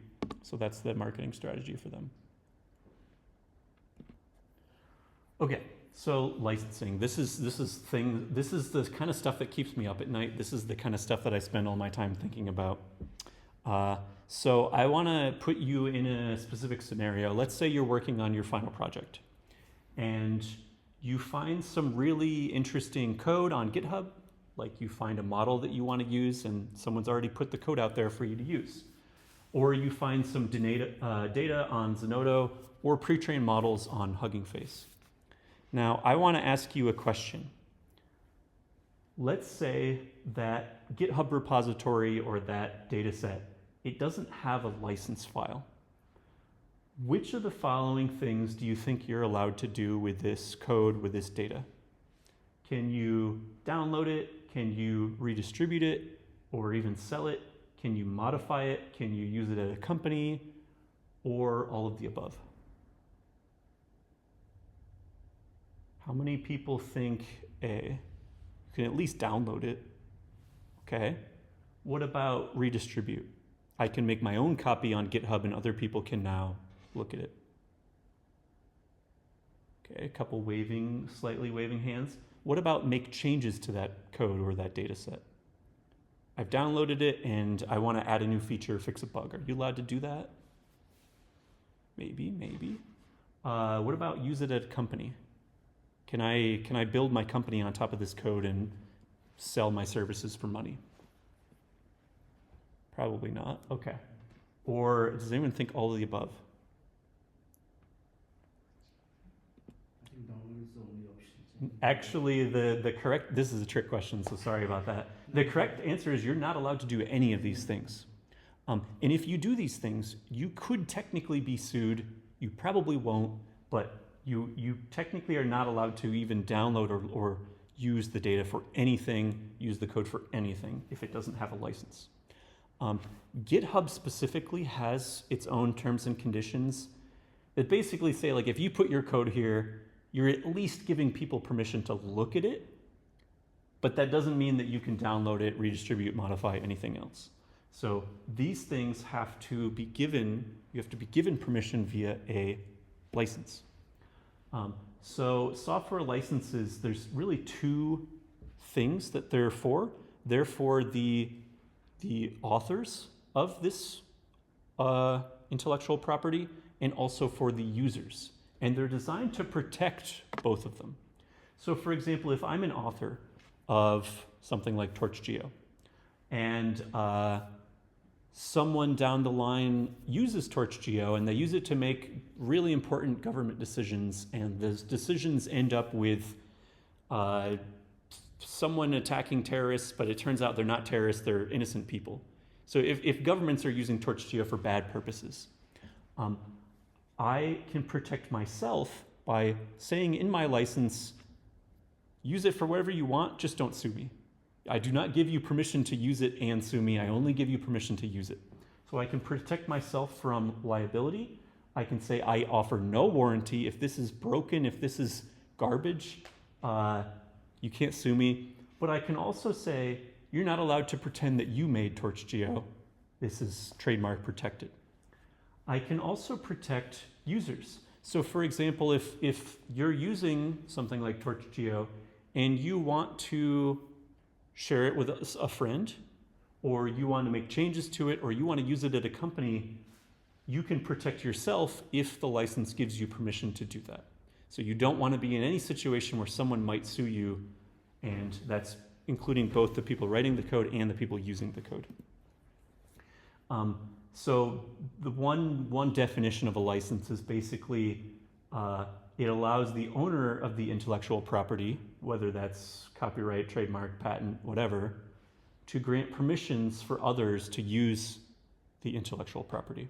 So without a license, you're not granting permission for anyone to use it for anything. You need some kind of license to give people permission to use it. If you, as an individual person or as a company employee, make contributions to a project in the form of a pull request, those contributions are made under the license, so the code still satisfies the licensing restrictions, but you are basically giving some of your rights away when you add that code. One really important thing to consider is that even if you only make a one-line change, you still own that one line because you contributed it. One of the reasons this comes up is if you want to change the license of your software library, that's actually really, really hard to do, and it happens very infrequently. So for instance, I think one of the most famous examples is Firefox, the web browser. They changed their software license. The problem was Firefox was already like 5 or 10 years old, so there were thousands of people who had contributed to this project over the years, and they had to get permission from every single person to change the license. And if one person says no, you either give up or you remove anything that they specifically added. Another library that I contribute to had the same situation come up, and there were I think there was 1 or 2 people who had contributed over the last decade where that person had actually passed away, and we can't get their permission to change the license. So we unfortunately had to delete the things that they added, which luckily weren't too much. But you do have to be really careful with this relicensing thing. Some companies will add specific clauses that you have to sign that basically say, I'm giving away my rights, you can relicense this anytime you want to.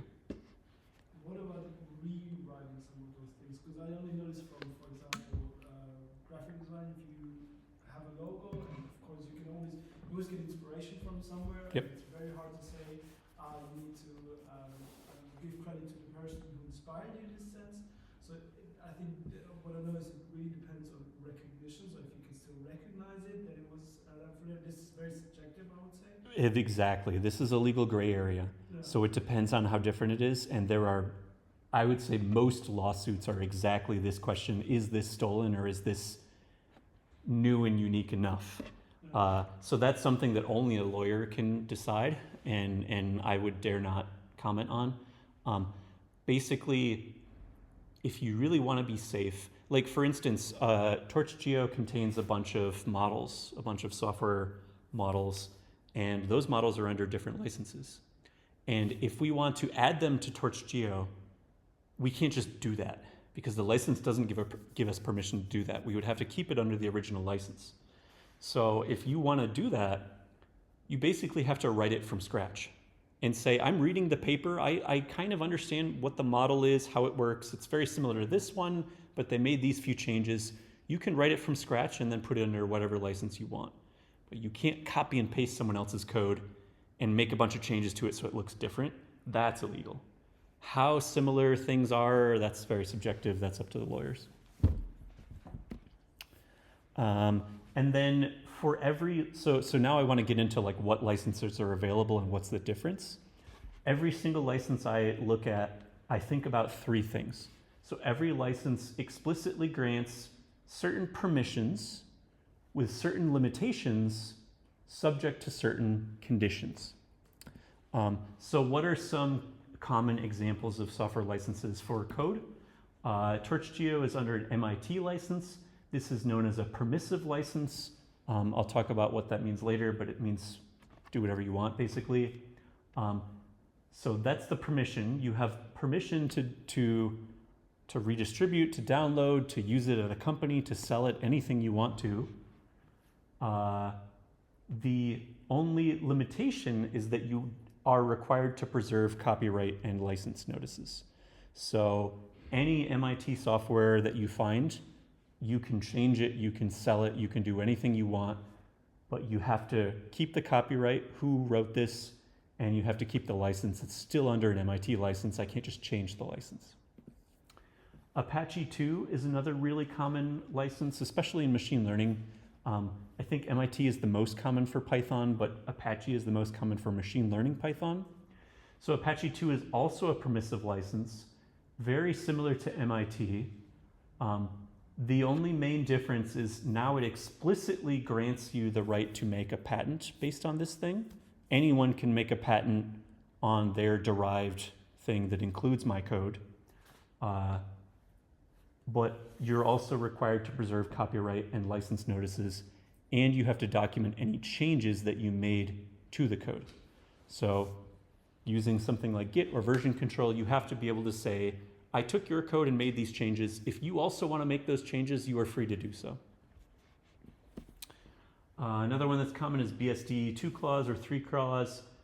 These are also permissive licenses. You can basically advertise derivative projects using the original name.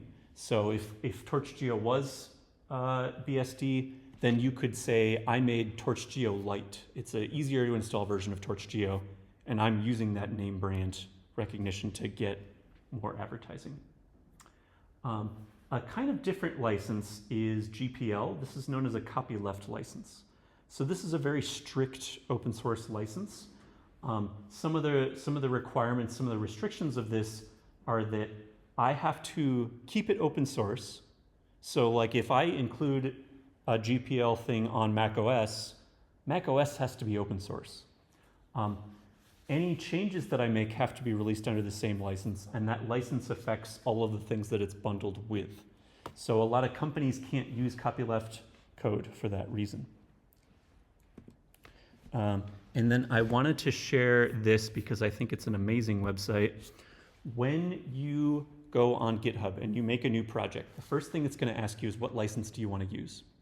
And if you click, it will actually have a thing saying, do you know what a license is? Go to this website and find out. So these are really, really good general purpose instructions for choosing a license that I find really, really useful, especially for some of these long, complicated licenses that I don't know how to read. This summarizes them for you and explains them. So I actually really definitely agree with this advice. If you want to pick a license, the first most important thing that I typically do is what licenses do the people around me use? So for example, in PyTorch, a lot of people use Apache 2. So if I also pick Apache 2, my code is very well compatible with theirs. Or if I work at a company that mostly uses MIT licenses, I would probably also want to use an MIT license so that the lawyers don't have one other headache to work on. If you just want a simple and short license that's easy to read for humans and is commonly used and gives people permission to do anything they want, MIT license is good. If you really care about sharing improvements where if anyone takes your code and makes it better, they're legally required to share it back, you can use something like a GPL license. There's also licenses for non-software things. I'll talk about that on the next slide. There's more licenses available. And what happens if you don't choose a license? So I mentioned this earlier, and this is really small, but I wanted to highlight the first paragraph only. If you create something, by default, it's exclusive copyright. No one has permission to do anything with it. No one else can copy it, distribute it, or modify it without being at risk for being sued. The problem is, if someone else contributes something to your code, that code also belongs to them. So that starts including you. They can sue you for using your own code because they wrote part of it and they didn't give you permission. So licenses also are designed to protect both of you. You should definitely have some license available. And then the more licenses thing is also really useful. So for example, the GPL license that we talked about, you're given permission to use it commercially, you're given permission to distribute it, modify it, make patents or private use, but the conditions are that you're required to disclose the source. You can't make it a closed source version. The license and copyright have to be preserved. It also has to be the same license. So you can't change the license. You also have to state changes. And then you are limiting, you can't sue me because of any bugs in this code, and there's no warranty that it works. Apache, yeah, license and copyright notice, state changes, but that's it. And you are not given trademark usage. And then MIT, basically only condition is that you keep the copyright, and that's it, but you can use it for basically anything. So this is really useful for summarizing these things. If you look at like the MIT license, it's actually pretty short and relatively human readable. You can read this and it kind of makes sense. If you go to something like the Apache license, it's like pretty big. And unless you're like trained in law, you probably don't understand what this really means. But this is a pretty good summary that explains enough to know what to do. Okay.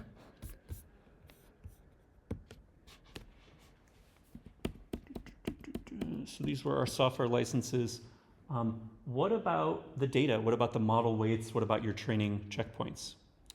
The previous licenses we saw are really designed for code. They mention things like source code and linking. These things don't have any meaning when you're talking about data. So you could technically use the previous licenses for data, but you really shouldn't because there's better licenses that are designed for data. So some of the popular open source licenses for data, there's an entire family of Creative Commons licenses. You've probably seen this on one website or another. Wikipedia uses this for all their articles. Most image websites that host images have Creative Commons licenses for their data. There's actually several different kinds of Creative Commons licenses. There's a CC0 license, which is public domain. This basically says, do whatever you want with it, I don't care. More common is CC BY. This requires attribution. So if I copy someone's image, I have to say, copyright ESA or NASA or Adam Stewart took this photo. This is probably the most common Creative Commons license. CC BY SA, this is share alike. This is the same thing as copyleft. This means that if I take your image that is CC BY SA and I include it in my data set becomes CC BY SA. And everyone else has to follow that same license. CC BY NC, this says you are not allowed to use it for commercial purposes. This is only for research purposes. So that's a common license as well. There's another family of licenses called responsible AI licenses. These are really designed specifically for the AI world. So there's different licenses like OpenRail-D, Rail-A, Rail-M for the data, the apps, the models, and the source code. So this is really useful for AI, but it also has problems, which I'll talk about in a second. Another term that you'll hear very frequently is open source. Everyone likes to say, we're doing open source work, we have an open source model, but what does open source actually mean? Open source has a very specific legal definition. There's an open source initiative, OSI, and this is their definition of what open source means. So basically all of these things have to be present in order for something to truly be open source. You have to be able to redistribute it for free anywhere you want. You have to be able to share it. You can't say no one's allowed to share this. The source code has to be available, so that's what most people think of by open source. But you also have to have permission to make derived works. So if you can change, you can make changes to this code, and that is completely legal. You can't discriminate against people. You can't say like this is open source in Europe, but if you're not a Europe citizen, then you're not allowed to use it. That's not open source. You can't discriminate against different fields. So if you say you can use it for research, but you can't use it for commercial purposes, that's not open source, etc. So what about some of these other licenses that we saw that said there's certain things you can use it for and certain things you can't use it for? Even if the source code is available, you can see the source code. It is not open source unless it meets all of these definitions. So among the licenses that we've seen so far for code, things like MIT, Apache, GPL, these are all open source. But things like OpenRail, this is actually not open source because it says you're only allowed to use this responsibly. You can't use this for applications including military or mining or other things like that. So that makes this a non-open source license. Similarly for data, things like CC BY or CC BY SA are open source. Things like CC BY NC are not open source because companies aren't allowed to use it. There's also different kinds of open source. There's different levels of strictness with open source. So for example, if you download data from NASA or ESA, most of that data is what is known as public domain. Basically what public domain data is anyone can use this for anything they want to, and that's it. There's no other limitations, there's no other clauses. So for example, I can download images from Sentinel, and I can make a new data set using those images, and I can change the license. I can say, this is CC BY NC now. And that's completely legally allowed. The only constraint with Sentinel data is you do have to say, yeah, this is Sentinel imagery, it came from ESA. You have to attribute it, but you can change the license if you want to. Permissive licenses, you can do anything you want except for change the license. And then these copyleft or share alike licenses, these are very strict definitions of open source that are essentially contagious. So for example, if I've got my code and I copy some copyleft code, can combine the two, the combination is now under the same copyleft license, if I want to do that. So among the licenses that we've seen so far, there is actually a public domain license for code. It's called the unlicense. Most of the ones that you're familiar with are permissive, so things like MIT and Apache, and then GPL, anything that looks like that is copyleft. Similarly, for data, CC0 is public domain, do anything you want, even change the license. CC BY is permissive. You can't change the license, but you can still use it for anything. And then CC BY SA or ODBL, these are copyleft. So you can use it if you want to, but the combination work also has to be under the same open source license. Copyleft is, you can kind of think of it like, what's the most politically correct way to say this?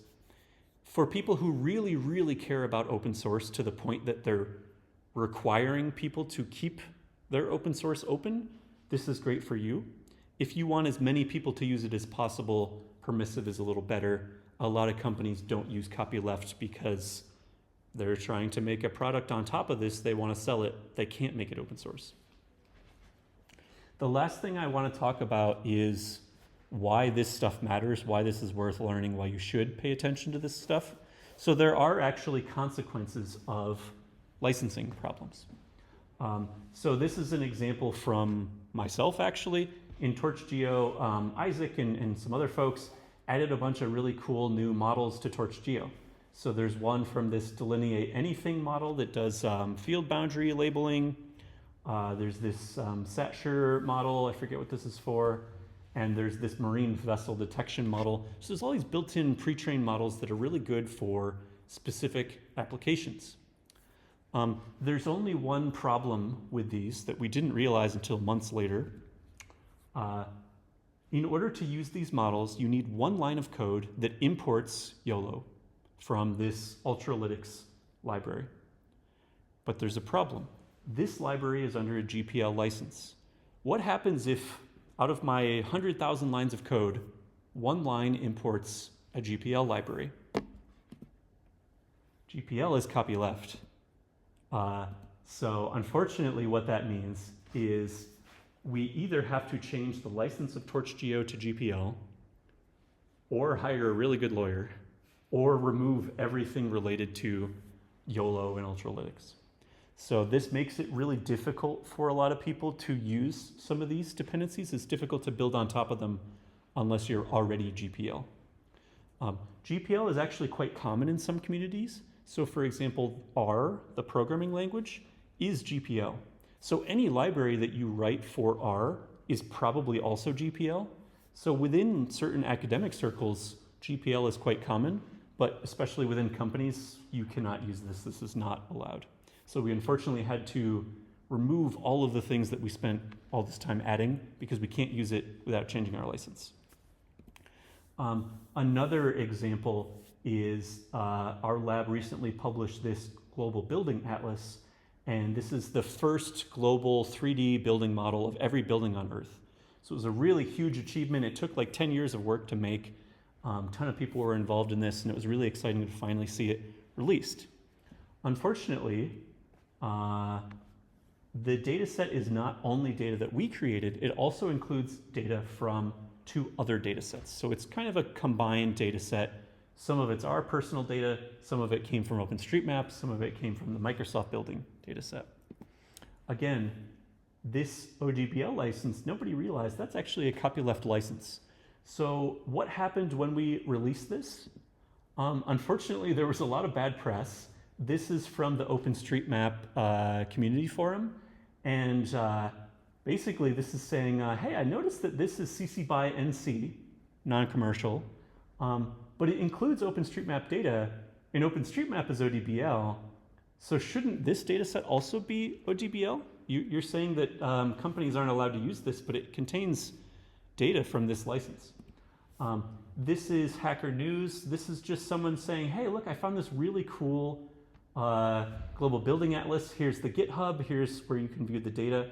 The second comment on this huge popular forum was, hey, by the way, the data here, the licensing has issues, and there's lawyers looking into this. So you do have to be really careful when you do this. Basically, what we ended up having to do was split the data set into 2. So our data set is only for some places on Earth. There's another data set that includes OSM and Microsoft buildings for the other places. If you combine them, you get the whole Earth. But if you combine them, it becomes ODBL. So this also has consequences. You don't want these kind of rumors and legal troubles obscuring the hard work of the actual research that you did. So there are consequences of ignoring these licenses. You do have to be really careful with licenses. 2 last things I want to say about this. Copyleft isn't bad. It's a different form of open source that cares a lot about open source and keeping open source public. So I don't want to make this seem like copyleft licenses are bad and no one should use them. But you should be aware of the licenses and what they allow you to do and what they don't allow you to do before you use data sets or models. That's why I wanted you to look into the licenses for your project reports. Also, the other thing I want to say is I hope this didn't make you freak out too much. The truth of the matter is that 99% of the time, if you're just an individual student or researcher and you use some data and you violated the license, 99% of the time, no one's going to care because they're not going to notice. 1% of the time, they're probably going to say, hey, notice that you used this data set and you're not allowed to redistribute it. Can you take this down?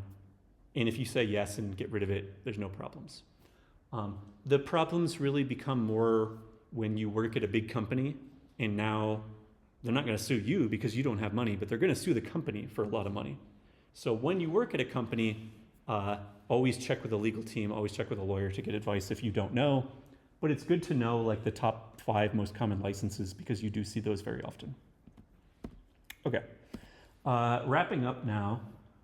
Here's a bunch of reading lists that I think are interesting. Most of these are pretty short. The first one is that reproducibility crisis study that I mentioned, if you're interested in that. The second one is where I got that quote about PyTorch not being reproducible across different versions or platforms. Third one is instructions for reproducibility in PyTorch Lightning.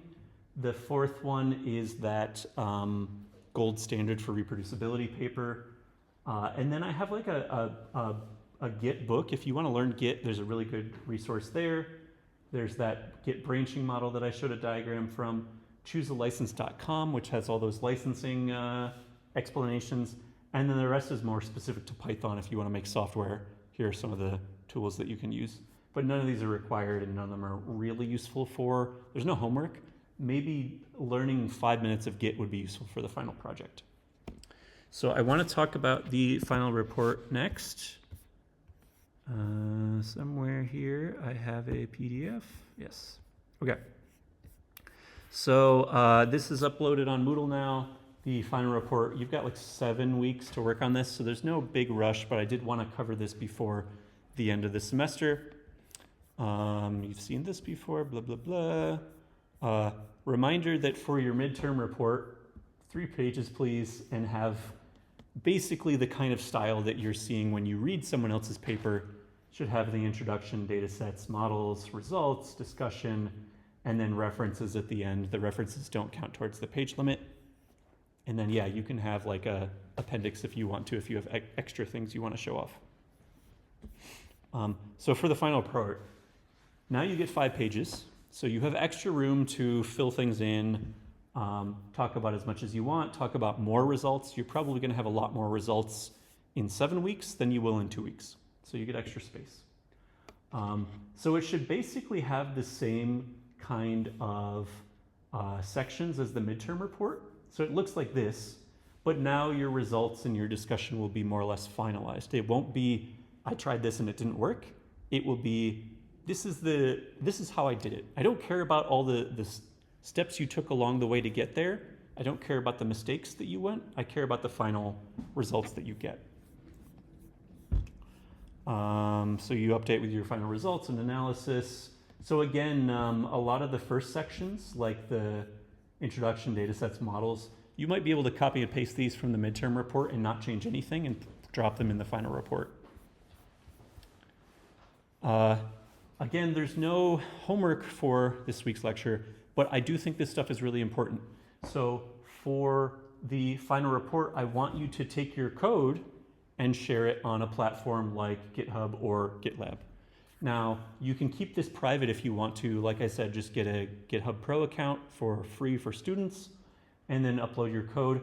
If you do make it private, you have to explicitly add me as a collaborator. Otherwise, I can't see it. But I want your code to be on Git so you have a little bit of experience using it and know how to share it. And then I have a couple extra comments here because no one ever remembers to do this. Please add a README file to your repo. It should tell me how to download and use your code. So there's some reproducibility there. And then also make sure you have a license file. You should have some license. I don't care which one you choose, but pick a license, put it in a license file, put it in your repo. I think the last 2 semesters I had 0 people add a license. So license is important. And then, so the content should be relatively clear. The grading of the final report is very different from the midterm report. The midterm report, I'm like, did you list out all these things? Do you have all the right sections? For the final report, there's a bunch of other things that I'm looking for. So I kind of alluded to these in previous lectures. Basically, there's 4 criteria, relatively equally weighted. One thing I look for in the final report is the breadth. So I want you to demonstrate that you actually learned and understand things from most lectures in the course. So we had like 12 lectures. If you do something from 9 lectures, you get full credit. If you do 7 or 8, you get less credit, but that's fine. So what do I mean by that? Let's say you're working on agriculture and you tried classical AI methods like NDVI, so that's lecture 0. You tried classical machine learning methods like random forest, that's lecture 1. You downloaded raw Sentinel-2 data from Copernicus Hub, that's data sources, that's lecture 3. You did a little bit of manual pre-processing, that's lecture 4. Lecture 5 was cloud computing. Maybe you skipped that one, that's fine. Or maybe you used Google Earth Engine for your analysis. That would count. Lecture 6 was deep learning, multi-layer perceptrons, optimizers. So you did a little bit of that. You tried a deep learning model like an MLP. You used an atom optimizer and all these other things. Time series, maybe you skipped that too, or maybe time series is really important to you, so you included that in your thing. So basically use a little bit of something from every lecture if you can, or most lectures. Depth, I want you to take 1 or 2 of these topics and go into more detail. So maybe you tried a model that we never covered in lecture. Maybe some of you are doing something like super resolution or change detection, that I mentioned, but we never had a homework assignment on it. I didn't really talk to you about it in that much detail. Maybe you're working with a data source that we didn't really cover. Like I talked about hyperspectral, but I never really taught you how to use hyperspectral or SAR or a lot of those other data sources. So all of those things count as depth. I want you to go a little beyond what I covered in lecture or on the homeworks. This one I changed this year. This used to be novelty, like are you doing something for the first time? But that's really hard for both me and you to know. So I changed it to how challenging is this thing? So if you picked like a really easy topic and you did it really well, but like anyone can do this easily, you won't get very many points. If you try something a little harder, maybe one of your stretch goals, or you're doing multimodal processing or time series modeling or something that is kind of challenging, you get points there. And then finally, did it work? So even if your model doesn't work at all, you only lose points on a quarter of the thing, you can still get a good grade. So this is like, does it work? Ideally, you get like close to state-of-the-art performance. You get really good numbers compared to other people who have used the same data set or the same model. Or maybe you got results on a new task that no one's ever really tried before. That also counts as good results. The other thing that I added last semester that I think really works is it's really hard for me to grade this because I need to look and see like, okay, checklist, did they do pre-processing? They didn't say they did, but I think they must have. So what I want you to do is I want you to self-grade your own final report. And I'll obviously double check and see if I agree or disagree, but I want you to list out what topics did you incorporate from which lectures? What's something you explored that wasn't covered in class? What made the project challenging? Was there some problem that you had to overcome? And how do your results compare to related works? So put that on an extra page. It's not counted towards the page limit. Use as much space as you want, but just help me with grading. And then I also promised that there would be extra credit for the final project. The extra credit is basically this lecture. So contribute some of the code that you write or the data sets that you make or whatever to an open source software library. So for example, let's say you're working with someone else's data set and you had to write your own data loader, but you want other people to be able to reuse this data loader. You can contribute that to TorchGeo. If you design or use a new model and that model isn't already in a standard library like TIM or Segmentation Models PyTorch, you can add it to that library as long as it's under a license that allows that. So this improves correctness and reproducibility. Probably during that review process, someone will point out bugs here and there or ask for documentation. And it also advances the field by avoiding other people having to do the same thing over and over. The only thing I will say is with this, start as early as you can. If you do like 5 minutes before the deadline, it usually takes several rounds of iteration to get your pull request merged. Are there any questions at all on the final project?